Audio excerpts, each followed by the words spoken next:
Hello everybody and welcome to this playthrough for Rookie Division with various wins. Before we have a closer look at all the content, make sure that you do hit the thumbs up button, also subscribe to the channel and turn on the notifications. For those of you that do want to take the next step in your game and improve it even more, scan the QR code that is here on the screen or use the link patreon.com/golfclashtom you can find in the description down below. That will take you to our platform where you can find all our premium guides, checkpoint challenge, tour play, and tournament play. Last but not least, the info box on the right hand side gives you the club distance adjustment, elevation adjustment, also what ball and club type I suggest you to play with. Have in mind that those are all suggestions and you don't have to follow it if you don't want to, but there is always a plan behind it. So let's go to hole number 1.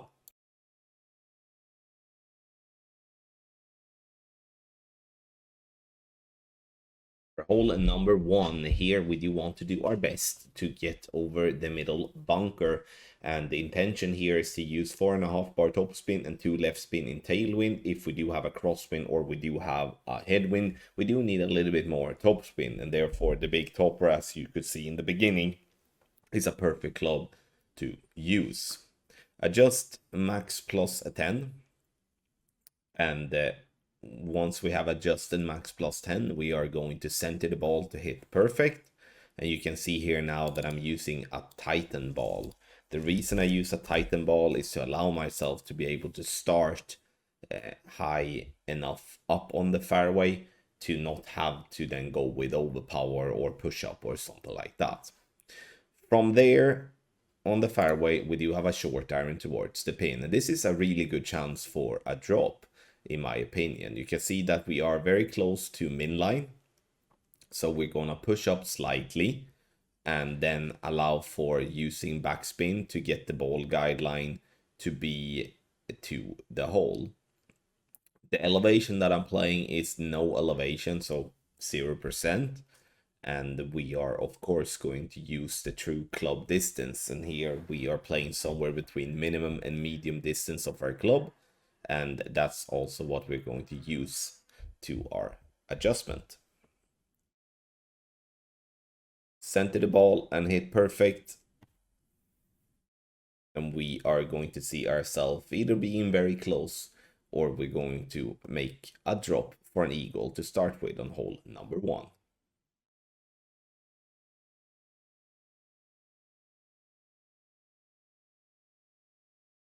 For hole number 2 here, we are going to use the fairway that is to the left of the bunker, using 2 right spin and whatever backspin needed to have then the second bounce into the bright green square, and that is in the dark green square row. Ball guideline to estimate, pointing at the pin. Adjust max plus 20. You can see here as well that I'm using a quasar. If you would be using a ball with more side spin, such as a katana or any other ball that do have a side spin 3, you can allow yourself to aim even further from the sand to the right and give yourself more room. If you do not have a good ball guideline, it's going to be difficult to drop this one consistently, such as with the backbone. It's going to be more towards the lucky side, but if you would be lucky to have the Grizzly upgraded into already a level 7 or better, or maybe a B52 level 7 or better, then you have a much better ball guideline, and this shot is going to be so much easier to drop, because then you can use the ball guideline and aim in an easier way, so you have the ball guideline to hold.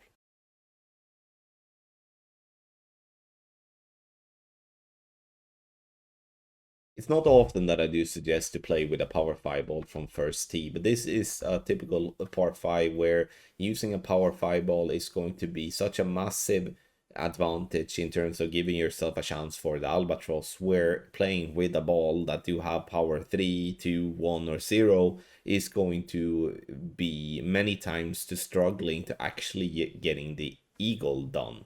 So if you can play with a berserker or any other type of power 5 ball, you may have gotten some free from the game, or you have bought a pack here and there. This is the time to use one. For all the left spin that you can, and also using a like 3/4 of ball of left curl together with almost max overpower. My idea here is to use whatever top spin that gets me to be close to the rough without rolling into the rough. Adjustment max plus 10. Second shot, I'm using the Guardian. Here, using a Guardian level 4 is not going to be superb because we do like to get a bit more backspin for the ball to roll back towards the hole. If we do not have enough backspin, it's going to be so dependent on where we do end up on the green if the ball is going to have speed enough to roll back towards the hole. But you can see how we're doing here, that we are going past the pin on the left hand side, trying to use the big funnel that is on the back left of the green. And that will allow for a perfect and sometimes even great balls to have a chance for a drop.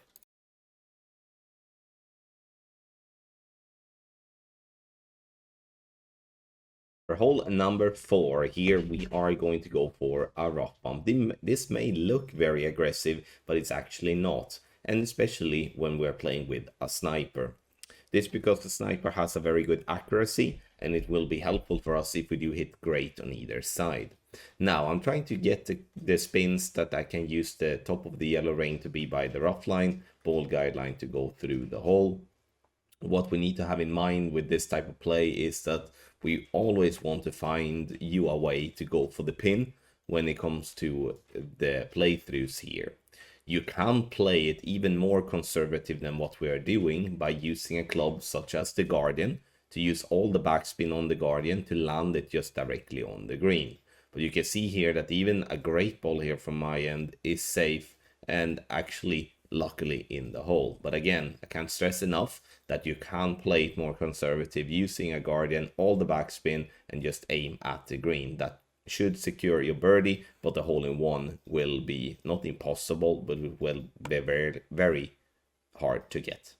Take your game to the next level with our Ultimate Tournament text guide for Expert and or Master Division for the Panhellenic Games Tournament. With extreme winds on the part, the Paris. Very tough with extreme winds, and our guide will then come extremely handy to make sure to minimize mistakes and still give yourself a chance to get some drops. We will provide, as always, free to play and paid balls when it comes to the Ultimate Tournament text guide. So whatever type of player you are, you will be able to follow along and put yourself in the mix of getting yourself easily to the weekend round. Scan the QR code here on the screen or go directly to patreon.com/golfclashtommy via the link that is in the description down below.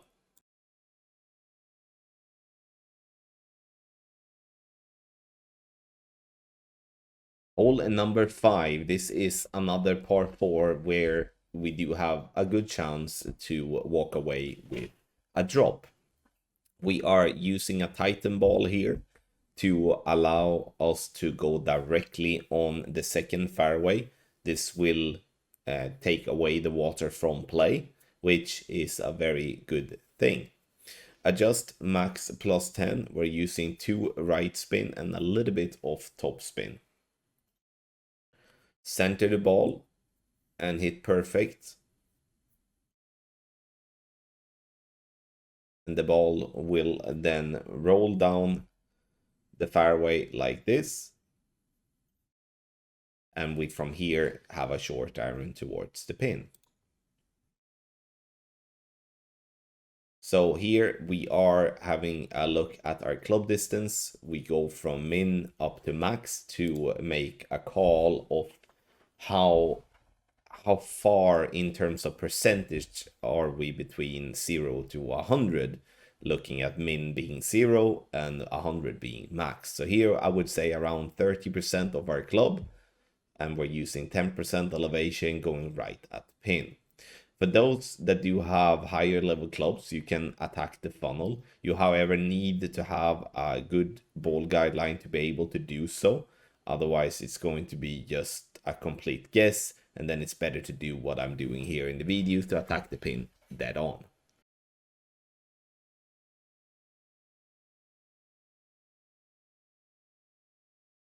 For hole number 6, here we are bouncing on the first fairway and to bounce in between the bunker sides.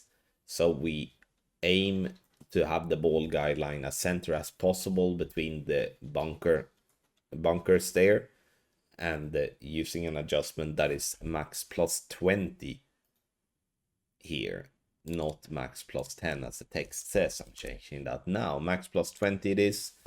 We make the adjustment, we center the ball to hit perfect. There we go.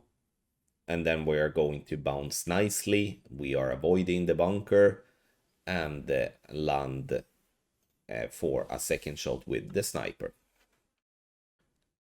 Second shot is not going to be easy at all. Here we are using the sniper to give us a good ball guideline.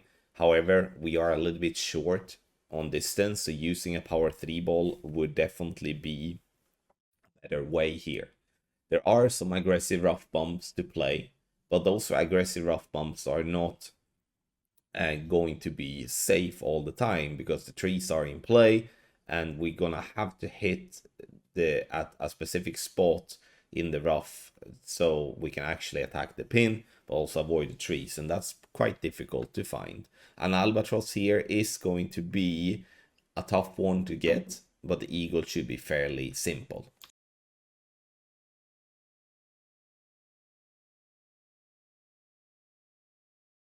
Hole number 7, we are going to lay up short before the water on the right hand side. The reason we're doing that, it's because playing over the water involves some risks. Sure, if having the possibility to play with higher level clubs or with a big topper like this, you could possibly get yourself to roll the ball to the left of the trees and have an open shot there towards the pin.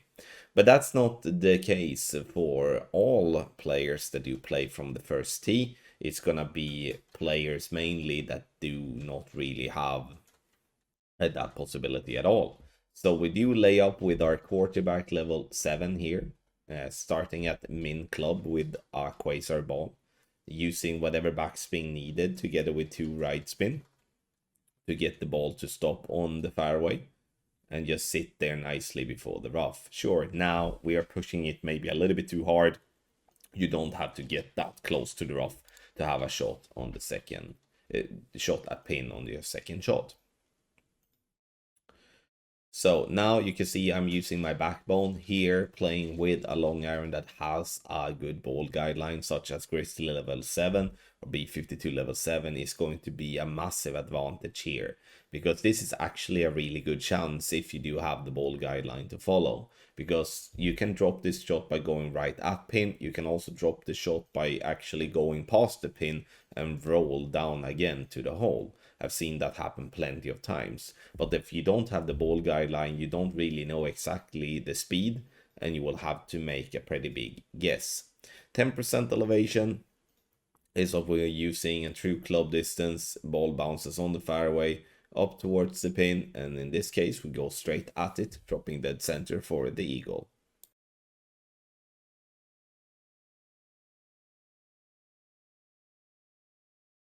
On hole number 8, we are playing with our backbone. Here we do recommend to play with the long iron that gives you the best ball guideline. So if you would be lucky and have upgraded your Grizzly to level 7, or B52 for that matter to level 7, then use any of those clubs, because then the ball guideline will be much better and it will be extremely helpful on this par 3.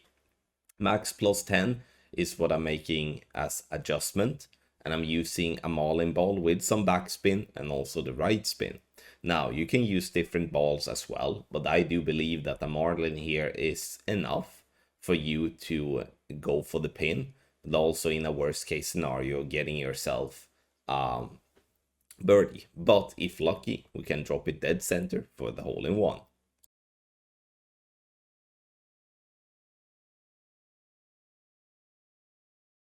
Hole number 9, we are going to unfortunately have to play this one for an eagle only. But the eagle is not going to be easy, so you will see a lot of your opponents having a birdie on their scorecard here, because they might push the drive too hard, roll into the rough and such. Starting with the quarterback, using a 3 left spin and some top spin here, trying to leave the ball guideline away from the rough at the top, because we do not want to roll in to the rough, because that's somewhat game over, because you will not be able to reach over the water if you do roll into the rough. Max no elevation, using half a ball of left curl as well to push the ball even more to the left. This as the fairway slopes left to right, and we want to be, I mean, this is an absolute perfect drive to play. We could be a little bit shorter, but we want to have an open view and not get stuck behind the tree, and then attack the pin from, not attack the pin, but attack the green from here. You can see that I'm using a specific gap between two trees. That's the biggest gap you can find. So that's kind of quite easy to locate when you're looking at it from an overview perspective. Using all the top spin and as much right spin that I can. The intention here now is to clip the rough and roll out to either a wedge or a putt. I'm not going for the pin here at all, because in my opinion it is too difficult to attack the pin here without risking clipping a tree and get stuck in the rough. So you see, we bounce on the in the rough, we roll up, and then we are just by the green for a very simple eagle wedge, and then we lock in the eagle, we do the job, and let our opponents make the mistake. Thank you so much, everybody, for watching this playthrough for Rookie Division with various wins. If you do want to improve your game even more, scan the QR code here on the screen or go directly to patreon.com/golfclashtommy via the link in the description down below. Last but not least, hit the thumbs up, subscribe to the channel, and turn on the notifications. Those 3 things will help the channel immensely. Thank you once again for watching. I wish you the best of luck in the Golf Clash game.